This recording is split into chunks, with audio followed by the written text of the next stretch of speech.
Arab രാജ്യങ്ങളിലൊക്കെ സംഭവിക്കുന്നത് പോലെ അറബ് രാജ്യങ്ങളിൽ ഇരുന്നിട്ട് ആ രാജ്യത്തിനെതിരെ ഒന്ന് പ്രവർത്തിച്ചു നോക്കട്ടെ, കാണാമല്ലോ പുകിൽ എന്താണെന്ന്. നമ്മുടെ രാജ്യത്തു മാത്രം ഒരുപാട് രാജ്യവിരുദ്ധർ കൊടികുത്തി വാഴുന്നു. സൗദി അറേബ്യക്കെതിരെ പ്രവർത്തിച്ചിട്ട് സൗദി അറേബ്യയിൽ ഇവർക്ക് നിലനിൽക്കാൻ പറ്റുമോ? അതാണ്. ഇന്ത്യക്കകത്തിരുന്നിട്ട് ലഷ്കർ ഇ ത്വയ്ബയ്ക്കും ഐസിസിനുമൊക്കെ താങ്ക്സ് പറഞ്ഞ് ഇന്ത്യക്കാരെ കൊല്ലുന്നതിൽ ഒരു സൈക്കോ ആനന്ദിക്കുമ്പോൾ അവൻ എന്താ വിചാരിച്ച് ഇതൊന്നും ആരും കാണുന്നില്ല എന്നോ? ലക്ഷക്കണക്കിന് ജനങ്ങളിൽ നിന്ന് അവർക്കിടയിൽ നിന്നൊരു പാകിസ്ഥാനിയെ കണ്ടെത്താൻ സാധിക്കുന്ന സൈനിക സംവിധാനമുള്ള രാജ്യത്താണ് നമ്മൾ ജീവിക്കുന്നത്. ബാംഗ്ലൂരിൽ വന്ന് താമസിച്ചതാ ഒരു പാകിസ്ഥാൻ വനിത. ഇവിടുന്ന് കല്യാണമൊക്കെ കഴിച്ചിട്ട് സുഖമായിട്ട് ജീവിച്ചതാ. പൊക്കിയെടുത്തില്ലേ കോടിക്കണക്കിന് ജനങ്ങൾക്കിടയിൽ നിന്ന് ബംഗ്ലാദേശികളെ പൊക്കിക്കൊണ്ടിരിക്കുന്നത് കാണുന്നില്ലേ? ഇത് തന്നെ. എന്തായിരുന്നാലും ഈ പോസ്റ്റ് ഇട്ടിട്ട് കക്ഷി ഒന്ന് നിവർന്നപ്പോഴേക്ക് മുഹമ്മദ് നൗഷാദിന്റെ വീടിന് ചുറ്റും ഒരാൾക്കൂട്ടം. എന്തേ?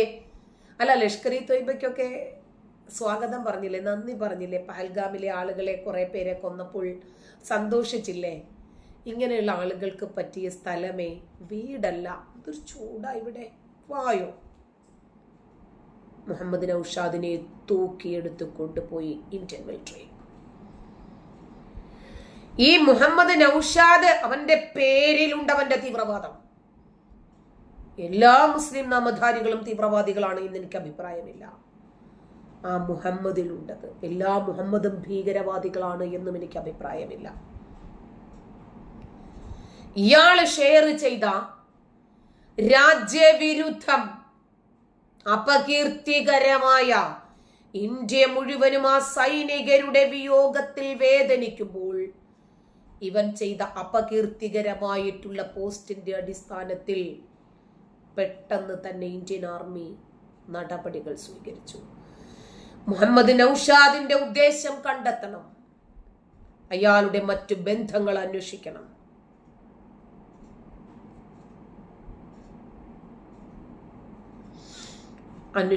അതിനു വേണ്ടിയിട്ട് നൗഷാദിനെ കൂടുതൽ ചോദ്യം ചെയ്യൽ തുടർന്നുകൊണ്ടിരിക്കുകയാണ്. ബാലിദി പോലീസ് സ്റ്റേഷനിലെ ഇൻചാർജറായിട്ടുള്ള നവീൻ സിംഗ് ആണ് ഇയാളെ അറസ്റ്റ് ചെയ്ത് കൊണ്ടുപോയിട്ടുള്ളത്. ഈ വിവരം പുറത്തുവിട്ടത് സോഷ്യൽ മീഡിയയിൽ ഇസ്ലാമിക അഭിഭാഷകനും ധീരവാഗ്മിയും എന്ന് സ്വയം വിശേഷിപ്പിക്കുന്ന നൗഷാദ് വിദ്യാഭ്യാസമില്ലാത്തവനല്ലല്ലോ, വിവരമില്ലാത്തവനല്ലല്ലോ, ഈ രാജ്യത്തെ നിയമ നടപടികളെ സംബന്ധിച്ചിട്ട് അറിയാത്ത വ്യക്തിയല്ലല്ലോ, രാജ്യവിരുദ്ധർക്ക് ഈ രാജ്യം കൊടുക്കേണ്ടുന്ന ശിക്ഷ എന്താണ് എന്ന് ബോധമില്ലാത്തവനല്ലല്ലോ, സോഷ്യൽ മീഡിയയിൽ ഈ ലോകത്ത് സംഭവിക്കുന്നത് എന്താണ് എന്ന് പരിചയമില്ലാത്ത വ്യക്തിയല്ലല്ലോ. ശിക്ഷ കൂടണം ഇയാൾക്ക്. സോഷ്യൽ മീഡിയയിലെ ജ്വലിക്കുന്ന പ്രഭാഷകൻ, ഓൺലൈനിൽ എപ്പോഴും ഇന്ത്യ വിരുദ്ധ പോസ്റ്റുകൾ പങ്കുവെക്കാറുണ്ട് അത്രേ ഇയാള്. ദുരന്ത സമയത്ത് തീവ്രവാദ പ്രവർത്തനങ്ങളെ പിന്തുണയ്ക്കുന്ന വിധത്തിൽ പ്രത്യക്ഷപ്പെട്ട പ്രകോപനപരമായ ഇയാളുടെ പോസ്റ്റുകൾക്കെതിരെ ജനങ്ങൾ വ്യാപകമായി പ്രതിഷേധിച്ചു. ജനങ്ങൾ ഇയാളെ സംബന്ധിക്കുന്ന വിവരങ്ങൾ ഞങ്ങൾക്ക് അറിഞ്ഞേ തീരൂ എന്ന രൂപത്തിൽ ജനങ്ങൾ ശക്തമായി പോലീസ് സ്റ്റേഷനിൽ പരാതിപ്പെട്ടപ്പോൾ ഇയാളെ പിടിച്ചു. മുഖമൊന്നും കാണാൻ പറ്റില്ല, ഇതാ കണ്ട മുഖം. നമ്മുടെ നാട്ടിൽ ഇങ്ങനെയൊക്കെയാണല്ലോ. അതാ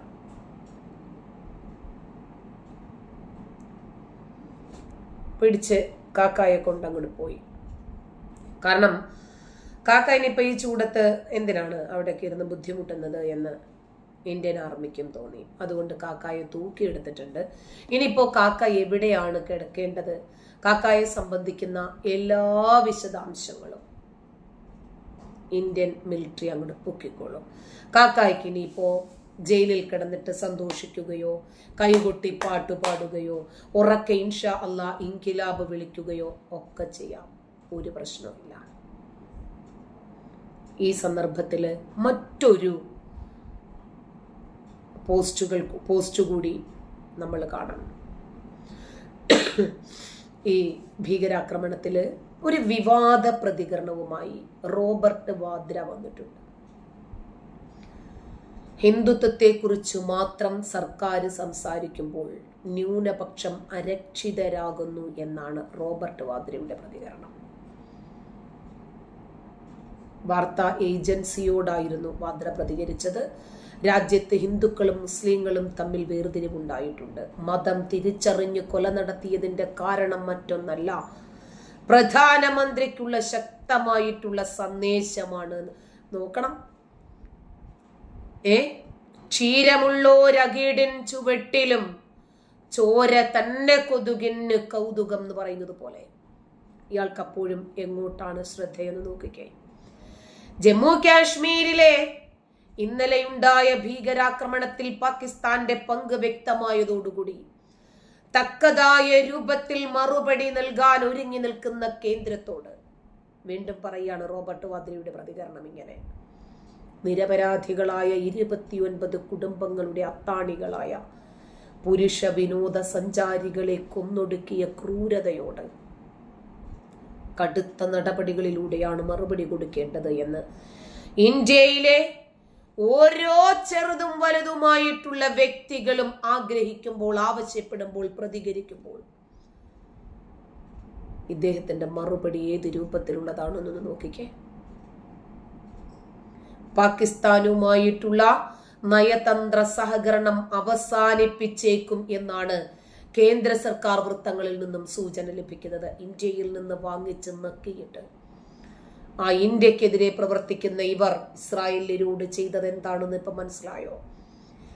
എന്തുകൊണ്ടാണ് ഇസ്രായേൽ ഹമാസ് യുദ്ധത്തിൽ തുടക്കം മുതൽ തന്നെ ഇന്ത്യ ഇസ്രായേലിന് കട്ടയ്ക്ക് സപ്പോർട്ട് കൊടുത്തു നിന്നത് എന്നറിയാമോ? അതേ സാഹചര്യത്തിലൂടെ കഴിഞ്ഞു പോകുന്ന ഒരു രാജ്യമാണ് ഇന്ത്യയും. ഇസ്രായേൽ എങ്ങനെയാണോ ഹമാസിന് പിന്തുണ നൽകിയിട്ടുള്ളത്,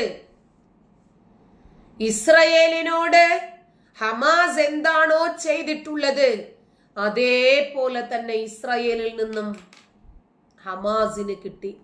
ഹമാസിൽ നിന്നും ഇസ്രായേലിന് കിട്ടിയ തിരിച്ചടി അത് തന്നെയാണ് പാകിസ്ഥാനിൽ നിന്നും ഇന്ത്യക്കും കിട്ടിക്കൊണ്ടിരിക്കുന്ന തിരിച്ചടി. അതുകൊണ്ടാണ് ഈ ഭീകരവാദികളെ, ഈ തീവ്രവാദികളെ പറയാം ഈ ബിലീസ് പറയാം ഖുർആനുമായിട്ടുള്ള ഈ വിഷയം പറയാം. ലൈവ് തീരത്തില്ല കേട്ടോ, സാധാരണ 1 മണിക്കൂർ കൊണ്ട് അവസാനിപ്പിക്കാറുണ്ടല്ലോ. ഇന്ന് 1 മണിക്കൂർ കൊണ്ട് തീരത്തില്ല, എനിക്ക് ചില കൂടുതൽ വിഷയങ്ങൾ പറയാനുണ്ട്. നിൽക്കൂ, സമാധാനപ്പെട്ട നിൽക്കുക. അപ്പോ പാകിസ്ഥാൻ ഇന്ത്യയുടെ എല്ലാ തരത്തിലുള്ള സഹായവും സ്വീകരിച്ചിട്ട് ഇന്ത്യയെ തകർക്കുന്നതിനു വേണ്ടി ചൈനയുമായി കൂട്ടുകൂടി എന്തെല്ലാം ചെയ്യുന്നു എന്ന് നോക്കണം. എന്നിട്ടും ആർഷഭാരത സംസ്കാരം എന്ന് പറഞ്ഞ് ഇന്ത്യ ചോദിച്ചു വരുന്നവർക്ക് നൽകിക്കൊണ്ടേയിരിക്കുന്നു. ബംഗ്ലയ്ക്കും നൽകുന്നു, അഫ്ഗാനിനും നൽകുന്നു, പാകിസ്ഥാനും നൽകുന്നു, തുർക്കിക്കും നൽകുന്നു, സിറിയയ്ക്കും നൽകുന്നു. തുർക്കിയിലും സിറിയയിലും ഒക്കെ ഭൂകമ്പം ഉണ്ടായപ്പോൾ ഇന്ത്യയിലെ എത്തിയവരെ സഹായിക്കാൻ. പാകിസ്ഥാന്റെ തലസ്ഥാനമായ ഇസ്ലാമാബാദിലെ ഇന്ത്യൻ ഹൈക്കമ്മീഷൻ കാര്യാലയത്തിന്റെ പ്രവർത്തനം നിർത്തുമെന്നാണ് കേൾക്കുന്നത്. തന്നെയുമല്ല, സിന്ധു നദീതട ജല കരാറുണ്ട്, അതും റദ്ദാക്കും. വെള്ളം കൂടി മുട്ടണം. ഇസ്രായേലും ഹമാസും തമ്മിലുള്ള വിഷയം വന്നപ്പോൾ ആദ്യം ഇസ്രായേൽ എന്താ ചെയ്തത്? ഉപരോധം ഏർപ്പെടുത്തി. കഞ്ഞി കൂടി മുട്ടണം. എല്ലിൻ്റെ ഇടയ്ക്ക് ഇറച്ചി കയറുമ്പോഴുള്ള കുത്തലാണ് ഇവന്മാർക്കുള്ളത്. അതുകൊണ്ട് കുറച്ച് ഭക്ഷണവും വെള്ളവും ഒക്കെ ഇല്ലാതാകുമ്പോൾ തന്നെ വെളിവ് വെച്ചോളും. അതേ